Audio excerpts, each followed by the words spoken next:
ವಿಧಿಯ ಭುಜಕ್ಕೆ ಒರಗಿಸಿ ಕೈ ತೊಳೆದುಕೊಳ್ಳುವುದು ಸುಲಭ ಸೀತೆ. ಆದರೆ ಹೃದಯದೊಳಗಾಗಿರುವ ಗಾಯ ವಾಸಿಯಾದರೂ ಅದರ ಗುರುತು ಹಾಗೆಯೇ ಉಳಿದಿರುತ್ತದೆ ಎಂಬುದು ಸತ್ಯ. ಕಾಲ ಎಲ್ಲವನ್ನೂ ಮರೆಸುತ್ತದೆ ಅತ್ತೆಯವರೇ. ಆದರೆ ನೀವು ನನ್ನ ಪತಿಯ ಸೋದರನ ತಾಯಿ. ನನ್ನ ಪತಿ ನಿಮ್ಮನ್ನು ಹೆತ್ತ ತಾಯಿಯಂತೆಯೇ ಕಾಣುತ್ತಾರೆ. ನಾನು ನಿಮ್ಮನ್ನು ಸ್ವಂತ ಅತ್ತೆಯವರಂತೆಯೇ ಕಾಣುತ್ತೇನೆ. ಈ ಭಾವನೆ ಎಂದಿಗೂ ಬದಲಾಗುವುದಿಲ್ಲ. ಸೀತೆ, ನೀನು ನನ್ನ ರಾಮನಿಗೆ ತಕ್ಕ ಸತಿ. ಔದಾರ್ಯ ಕ್ಷಮಾಗುಣದಲ್ಲಿ ಒಬ್ಬರನ್ನೊಬ್ಬರು ಮೀರಿಸುತ್ತೀರಾ? ಹೊಗಳಬೇಡಿ ಅತ್ತೆಯವರೇ. ಹಿರಿಯರ ಮುಂದೆ ಕಿರಿಯರಾಗಿರುವುದೇ ಶ್ರೇಯಸ್ಕರ. ಹಿರಿಯರ ನೆರಳಿನಲ್ಲಿ ನಮ್ಮ ಯೋಗಕ್ಷೇಮ ಸುರಕ್ಷಿತ. ಹಿರಿಯರ ಸಂತೋಷದಲ್ಲಿ ಸಂತೋಷವನ್ನು ಕಾಣುವುದು ಜೀವನದ ಸಾರ್ಥಕತೆ. ಸೀತೆ, ನೀನು ಕಿರಿಯವಳಾದಳು ಬಹಳ ಪ್ರೌಢಳಾಗಿರುವೆ. ಪಟ್ಟದ ರಾಣಿಯಾಗಲು ನಿನ್ನಲ್ಲಿ ಸರ್ವ ಅರ್ಹತೆಯೂ ಇದೆ. ಅದೇ ಸಂತೋಷ. ನಿಜ ಹೇಳುತ್ತಿದ್ದೇನೆ ಸೀತೆ, ರಾಮನ ಪಟ್ಟಾಭಿಷೇಕದಿಂದ ಎಲ್ಲರಿಗಿಂತ ಹೆಚ್ಚು ಸಂತೋಷಪಟ್ಟವಳು ನಾನು. ಅದೇನು, ನಿಮ್ಮಿಬ್ಬರನ್ನು ನೋಡುತ್ತಿದ್ದರೆ ನನ್ನ ಪಶ್ಚಾತ್ತಾಪದ ಫಲಿತಾಂಶ ಕಂಡಂತೆ ತೃಪ್ತಿಯಾಗುತ್ತದೆ. ಅದು ನನಗೂ ಗೊತ್ತು, ನನ್ನ ಸ್ವಾಮಿಗೂ ಗೊತ್ತು. ಅದರಿಂದ ನಮಗೆ ಸಂತೋಷವಾಯಿತು, ಸಂತೃಪ್ತಿಯೂ ಆಯಿತು. ನೀವು ಮಾತ್ರ ಮನಸ್ಸಿನಲ್ಲಿ ಯಾವ ಅಳುಕನ್ನೂ ಇಟ್ಟುಕೊಳ್ಳಬೇಡಿ. ಈ ಸೀತೆ ಈ ಅರಮನೆಗೆ ಬಂದಾಗ ಹೇಗೆ ಇದ್ದಳು, ಈಗಲೂ ಹಾಗೇ ಇದ್ದಾಳೆ. ಸೀತೆ, ಸೀತೆ, ನಿಜವಾಗಿಯೂ ನೀನು ದೇವತೆ, ಸರ್ವ ಸದ್ಗುಣಗಳ ಕಣಿ ನೀನು. ಅತ್ತೆಯವರೇ, ಅಗತ್ಯವಾದಾಗ ನಾನು ನಿಮ್ಮ ಸೇವೆಯನ್ನು ಮಾಡಲು ಅವಕಾಶ ನೀಡಬೇಕು. ಬೇಡ ಸೀತೆ, ನೀನು ಯಾವ ಸೇವೆ ಮಾಡುವುದು ಬೇಡ. ನೀನಾಗೆ ಬಂದು ನನ್ನನ್ನು ಇಷ್ಟು ಅಕ್ಕರೆಯಿಂದ ಕಂಡೆಯಲ್ಲ, ಅದೇ ನನಗೆ ದೊಡ್ಡ ಸೇವೆ, ಅದೇ ನನಗೆ ದೊಡ್ಡ ಬಹುಮಾನ. ನೀನು ಆಗಾಗ ಬಂದು ನಿನ್ನ ಮುಖ ತೋರಿಸಿದರೆ ಸಾಕು, ಅದು ನನಗೆ ಅಮೃತ ಪಾನದಷ್ಟೇ ಆನಂದ ನೀಡುತ್ತದೆ.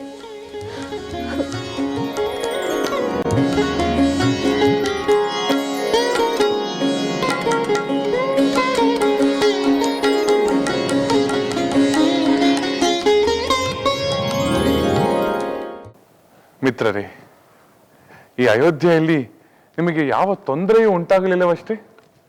ನಮ್ಮ ಆತಿಥ್ಯದಲ್ಲಿ ನಿಮಗೆ ಯಾವ ಕೊರತೆಯೂ ಉಂಟಾಗಲಿಲ್ಲವಷ್ಟೇ? ರಾಮಚಂದ್ರ, ಯಾವ ತೊಂದರೆಯೂ ಇಲ್ಲ, ಯಾವ ಕೊರತೆಯೂ ಇಲ್ಲ. ಇಲ್ಲಿಯ ಆದರೋಪಚಾರಗಳು ಅತಿಯಾಗಿ ನಮ್ಮ ವಾನರರು ಕಿಷ್ಕಿಂಧೆಯನ್ನೇ ಮರೆತು ಬಿಟ್ಟಿದ್ದಾರೆ. ನಾನೇ ಅವರಿಗೆ ನೆನಪು ಮಾಡಿಕೊಡುವಂತಾಯಿತು. ನಿನ್ನ ಅಪ್ಪಣೆಯನ್ನು ಪಡೆದು ಕಿಷ್ಕಿಂಧೆಗೆ ಹೊರಡಬೇಕೆಂದುಕೊಂಡಿದ್ದೇವೆ. ವಾನರೇಂದ್ರ, ನೀವೆಲ್ಲರೂ ನನಗೆ ಪ್ರಾಣ ಪ್ರಿಯರು. ಈ ಅಯೋಧ್ಯೆ ನಿಮ್ಮದೇ. ನೀವು ಅಯೋಧ್ಯೆಯಲ್ಲಿದ್ದರೂ ಸರಿ, ಕಿಷ್ಕಿಂಧೆಯಲ್ಲಿದ್ದರೂ ಸರಿ, ಸದಾ ನೀವೆಲ್ಲರೂ ನನ್ನವರೇ. ನಿಮ್ಮ ಸುಖ ಸಂತೋಷಗಳೇ ನನ್ನ ಸುಖ ಸಂತೋಷಗಳು. ರಾಮಚಂದ್ರ, ನೀನು ಹೀಗೆ ಹೇಳಿಬಿಟ್ಟರೆ ನಮ್ಮ ವಾನರರನ್ನು ಇಲ್ಲಿಂದ ಕಿಷ್ಕಿಂಧೆಗೆ ಕರೆದುಕೊಂಡು ಹೋಗುವುದನ್ನು ಮರೆತು ಬಿಡಬೇಕಾಗುತ್ತದೆ. ನಾನೊಬ್ಬನೇ ಹೋಗಿ ಗುಡ್ಡ ಬೆಟ್ಟಗಳನ್ನು ಗಿಡ ಮರಗಳನ್ನು ಆಳಬೇಕಾಗುತ್ತದೆ. ಇಲ್ಲ ಸುಗ್ರೀವ, ಹಾಗಾಗಲೆಂದು ನಾನು ಬಯಸುವುದಿಲ್ಲ. ಹಿಂದಿನಂತೆ ಕಿಷ್ಕಿಂಧೆ ವಾನರ ವೀರರಿಂದ ತುಂಬಿ ತುಳುಕಬೇಕು. ಹಾಗಿದ್ದರೆ ನಾವು ಹೊರಡಲು ನೀನು ಅನುಮತಿ ನೀಡಬೇಕು. ಇಷ್ಟು ಬೇಗ? ಇನ್ನೂ ಕೆಲವು ದಿನ ಇರಬಹುದಲ್ಲವೇ? ರಾಮಚಂದ್ರ, ನಿನ್ನ ಪ್ರೀತಿಗೂ ಕೊನೆಯಿಲ್ಲ, ಆತಿಥ್ಯಕ್ಕೂ ಕೊನೆಯಿಲ್ಲ. ಇಲ್ಲಿಂದ ಹೊರಡುವುದು ನಮಗೂ ಕಷ್ಟವೇ. ಆದರೆ ರಾಜರಾದವರು ಎಂದೂ ತಮ್ಮ ಕರ್ತವ್ಯವನ್ನ ಕಡೆಗಣಿಸಬಾರದೆಂದು ನೀನೇ ಹೇಳುವೆಯಲ್ಲ. ಧರ್ಮವನ್ನು ಬಲ್ಲ ನಿನಗೆ ನಾನು ಹೇಳಬೇಕೆ? ನಿನ್ನ ಮಾತು ನಿಜ ಮಿತ್ರ. ಸ್ನೇಹ ಪ್ರೀತಿಗಳ ವ್ಯಾಮೋಹದಿಂದ ನಾವು ಕರ್ತವ್ಯ ವಿಮುಖರಾಗಬಾರದು. ಅದಿರಲಿ ಸುಗ್ರೀವ, ನಿನಗೆ ಕೆಲವು ಮಾತುಗಳನ್ನು ಹೇಳಬಹುದೇ? ಹೇಳು ರಾಮಚಂದ್ರ. ನಿನ್ನಂಥ ಮಿತ್ರನ ಮಾತುಗಳು ನಮಗೆ ಉಪಯುಕ್ತವಾಗುತ್ತವೆ. ವಾನರೇಂದ್ರ, ಅಂಗದ ನಿನ್ನ ಸುಪುತ್ರ, ಹನುಮಂತ ನಿನ್ನ ಆಪ್ತ ಸಚಿವ, ಇವರಿಬ್ಬರು ನನಗೆ ಎಷ್ಟು ಸೇವೆ ಮಾಡಿದ್ದಾರೆ, ಎಷ್ಟೆಲ್ಲ ಶ್ರಮ ಪಟ್ಟಿದ್ದಾರೆ. ನನಗಾಗಿ, ನನ್ನ ಹಿತಕ್ಕಾಗಿ ಸದಾ ಪ್ರಯತ್ನಶೀಲರಾಗಿದ್ದರು. ಇವರಿಗೆ ಮತ್ತಿನ್ನುಳಿದ ವಾನರ ವೀರರಿಗೆ ನಾನು ಇನ್ನಷ್ಟು ಸತ್ಕಾರ ಮಾಡಬೇಕೆಂದು ಯೋಚಿಸುತ್ತಿದ್ದೆ. ರಾಮಚಂದ್ರ, ನಮ್ಮಿಂದ ನಿನಗೆ ಎಷ್ಟು ಉಪಕಾರವಾಯಿತು. ನಿನ್ನಿಂದ ನಮಗೆ ದೊರೆತಿರುವ ಸತ್ಕಾರಕ್ಕೆ ಎಣೆಯೇ ಇಲ್ಲ. ರಾಮಚಂದ್ರ ಪ್ರಭು, ನಿಮ್ಮ ಸನ್ನಿಧಿಯಲ್ಲಿ ಇರುವುದೇ ನಮ್ಮ ಮಹಾಭಾಗ್ಯ. ಬೇರಾವ ಸತ್ಕಾರದ ಅಗತ್ಯವಿಲ್ಲ. ರಾಮಚಂದ್ರ, ನಿತ್ಯ ಹಬ್ಬದೂಟವನ್ನೇ ಮಾಡುವುದು ಆರೋಗ್ಯದ ದೃಷ್ಟಿಯಿಂದ ಒಳ್ಳೆಯದಲ್ಲ. ಮಿತ್ರರೇ, ನಿಮ್ಮೆಲ್ಲರ ಒಂದೊಂದು ಮಾತಿನಲ್ಲಿ ನಿಮ್ಮ ಸಹೃದಯತೆ ವ್ಯಕ್ತವಾಗುತ್ತದೆ. ನಿಮ್ಮಂತಹ ಸಜ್ಜನರನ್ನು ಪಡೆದಿರುವ ವಾನರೇಂದ್ರ ಸುಗ್ರೀವ ನಿಜವಾಗ್ಲೂ ಭಾಗ್ಯಶಾಲಿ. ನಿನ್ನ ಸ್ನೇಹ ದೊರೆತಿದ್ದರಿಂದ ನಾವು ಭಾಗ್ಯಶಾಲಿಗಳೇ ರಾಮಚಂದ್ರ. ಮಿತ್ರರೇ, ನಿಮ್ಮ ಸ್ನೇಹ ಮತ್ತು ಸಹಾಯದಿಂದ ನಾನು ಧನ್ಯನಾಗಿದ್ದೇನೆ. ನೀವೆಲ್ಲರೂ ನನಗಾಗಿ ನಿಮ್ಮ ನಾಡು ಮತ್ತು ಕುಟುಂಬದಿಂದ ದೂರವಾಗಿ ಬಹಳ ದಿನ ಕಷ್ಟಪಟ್ಟಿದ್ದೀರಿ. ಇನ್ನು ನೀವು ನಿಮ್ಮ ನಾಡಿಗೆ, ನಿಮ್ಮವರ ಬಳಿಗೆ ಹೊರಡಿ. ನೀವೆಲ್ಲಿದ್ದರೂ ಸದಾ ನಿಮ್ಮನ್ನು ನಾನು ಸ್ಮರಿಸಿಕೊಳ್ಳುತ್ತೇನೆ. ಪ್ರಭು, ನಾವು ನಿಮ್ಮ ನಾಮಸ್ಮರಣೆಯಿಂದಲೇ ಚೈತನ್ಯ ಪಡೆಯುತ್ತೇವೆ. ಹೌದು ರಾಮಚಂದ್ರ, ನೀನು ನಮಗೆ ಮಿತ್ರನೂ ಹೌದು, ಪ್ರಭುವೂ ಹೌದು. ಇನ್ನು ನಮಗೆ ಹೊರಡಲು ಅನುಮತಿ ನೀಡು. ಆಗಲಿ, ನಿಮ್ಮೆಲ್ಲರಿಗೂ ಮಂಗಳವಾಗಲಿ. ಸುಗ್ರೀವ, ನೀನು ಧರ್ಮದಿಂದ ರಾಜ್ಯ ಪರಿಪಾಲನೆ ಮಾಡು. ಮಿತ್ರ, ಬಂಧು, ಸೇವಕರನ್ನು ಪ್ರೀತಿಯಿಂದ ನೋಡಿಕೊ. ನಿಮ್ಮೆಲ್ಲರಿಗೂ ಸಕಲ ಸನ್ಮಂಗಳು ಉಂಟಾಗಲಿ.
ಸ್ವಾಮಿ, ಸೀತೆ, ಬಾ ಕುಳಿತು.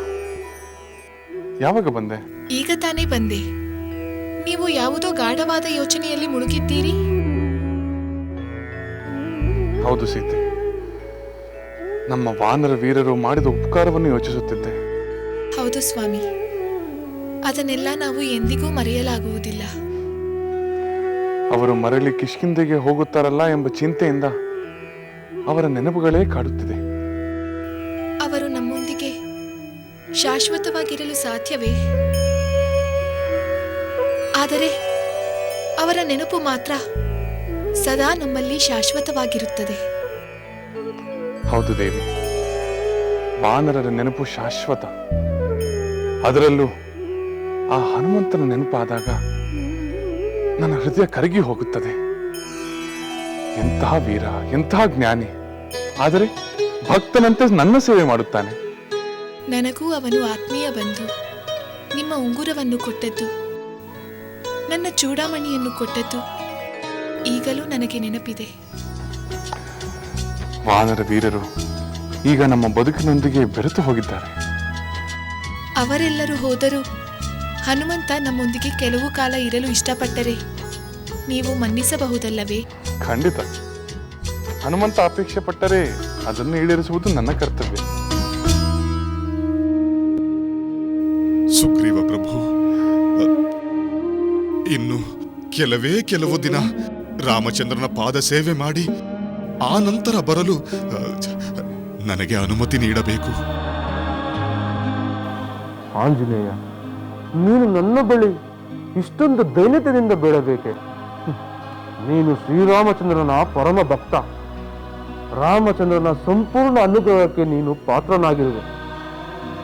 ರಾಮನ ಮೇಲೆ ನಿನಗೆ, ನಿನ್ನ ಮೇಲೆ ರಾಮಚಂದ್ರನಿಗೆ ಎಂಥ ಅನುಬಂಧವಿದೆ ಎಂಬುದನ್ನು ನಾನು ಬಲ್ಲೆ. ಹೋಗು ಮಾರುತಿ, ಹೋಗು. ನಿನಗೆ ತೃಪ್ತಿ ಇರುವಷ್ಟು ಕಾಲ ಶ್ರೀರಾಮಚಂದ್ರನ ಸೇವೆ ಮಾಡು. ನಿನಗೆ ಇಷ್ಟ ಬಂದಾಗ ಕಿಷ್ಕಿಂಧೆಗೆ ಬಾ. ಆಹಾ ಆಹಾ, ನಿನ್ನ ಔದಾರ್ಯಕ್ಕೆ ನಾನು ಕೃತಜ್ಞನಾಗಿದ್ದೇನೆ ವಾನರೇಂದ್ರ, ಕೃತಜ್ಞನಾಗಿದ್ದೇನೆ.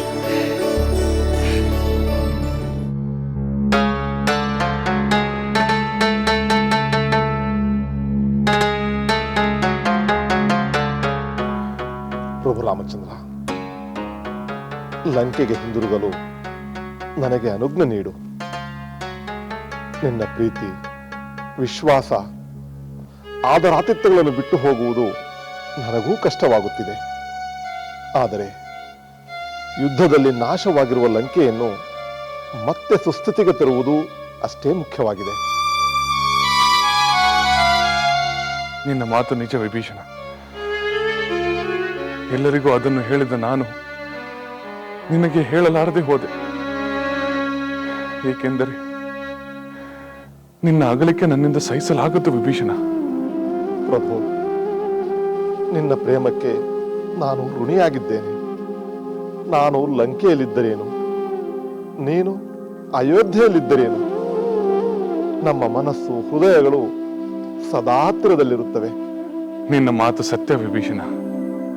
ದೂರವಿರುವುದು ದೇಹಗಳು ಮಾತ್ರ, ಮನಸ್ಸುಗಳು ಸದಾ ಸಮೀಪದಲ್ಲೇ ಇರುತ್ತವೆ. ಇನ್ನು ಮುಂದೆ ಲಂಕೆ ಸ್ವರ್ಣ ಲಂಕೆಯಲ್ಲ, ಧರ್ಮ ಲಂಕೆ ಆಗಬೇಕೆಂದು ಹಿಂದೊಮ್ಮೆ ನಾನು ಹೇಳಿದ್ದೆ. ಆ ಕೆಲಸ ನಿನ್ನಿಂದಾಗಬೇಕು ವಿಭೀಷಣ. ಪ್ರಭು ರಾಮಚಂದ್ರ, ನಿನ್ನ ಮಾತನ್ನು ಮರೆಯುವಂತಿಲ್ಲ. ನೀನು ನನ್ನನ್ನು ಲಂಕೆಯ ರಾಜನಾಗಿ ಪಟ್ಟಾಭಿಷಿಕ್ತನಾಗಿ ಮಾಡಿದ ಕ್ಷಣದಿಂದಲೇ ನಾನು ನಿರ್ಧಾರವನ್ನು ಮಾಡಿದೆ. ಇನ್ನು ಮುಂದೆ ಆ ಕಾರ್ಯಕ್ಕೆ ನನ್ನನ್ನೇ ಸಮರ್ಪಿಸಿಕೊಳ್ಳುತ್ತೇನೆ. ನನಗೆ ಬಹಳ ಸಂತೋಷವಾಯಿತು ವಿಭೀಷಣ. ನಿನ್ನಂತಹ ಶುದ್ಧ ಮನಸ್ಸಿನ ಧರ್ಮನಿಷ್ಠನಿಗೆ ನಾನು ಬೇರೆ ಏನು ತಾನೇ ಹೇಳಬಲ್ಲೆ. ನಿನಗೆ ಎಲ್ಲವೂ ಆಗಲೇ ತಿಳಿದಿದೆ. ನಿನ್ನ ಸೋದರನ ದುಷ್ಟತನದಿಂದ ಲಂಕೆಯ ಜನ ಈಗಾಗಲೇ ಬಹಳ ನೋವನ್ನು ಅನುಭವಿಸಬೇಕಾಯಿತು. ಅದಕ್ಕೆ ನಾನು ವಿಷಾದಿಸುತ್ತೇನೆ. ಆ ನೊಂದ ಮನಸ್ಸುಗಳಿಗೆ ಸಾಂತ್ವನ ನೀಡುವ ಕರ್ತವ್ಯ ಈಗ ನಿನ್ನದಾಗಿದೆ. ಪ್ರಭು ರಾಮಚಂದ್ರ, ಅದನ್ನು ನಾನು ನಿರ್ವಂಚನೆಯಿಂದ ಮಾಡುತ್ತೇನೆ. ಧರ್ಮದಿಂದ ಆಳ್ವಿಕೆಯನ್ನು ನಡೆಸುತ್ತೇನೆ. ನಿನ್ನ ನೆನಪೇ ಅದಕ್ಕೆ ಸ್ಫೂರ್ತಿ, ಚೈತನ್ಯ, ಶಕ್ತಿ ನೀಡುವುದೆಂಬ ನಂಬಿಕೆ ನನಗಿದೆ. ಆ ನಂಬಿಕೆ ನನಗೂ ಇದೆ ವಿಭೀಷಣ.